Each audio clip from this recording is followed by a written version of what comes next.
এই যে মনু মিয়া প্রায় ৩,৫০০-এর কাছাকাছি কবর করেছেন। কিশোরগঞ্জের এক ব্যক্তি ঘোড়া নিয়ে নিয়ে কবর করতে যেতেন। আজকে নিউজ পেলাম তিনিও দুনিয়া থেকে চলে গেছেন।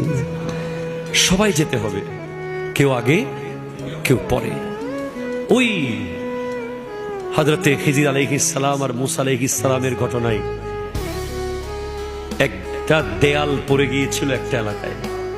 সেই দেয়ালটা খিজির আলাইহিস সালাম তুলে দিয়েছিলেন।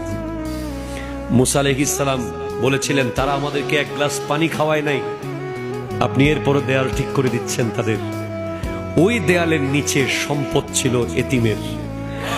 ওই এতিমের সম্পদটা কি? হযরত উসমান গনি যুন্নুরাইন ওনার তাফসিরে লিখছেন, এতিমের বাবা তাদের জন্য একটা স্বর্ণের পাতা রেখে গিয়েছিল সেখানে।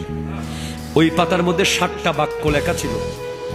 তার মধ্যে একটা বাক্য ছিল, আজিবতু, আমি তাজ্জুব হয়ে যাই, মান আরিফাল মউত ওয়া হুয়া ইয়াদহাকু, যে ব্যক্তি মৃত্যুকে চিনে এরপরও সে হাসে।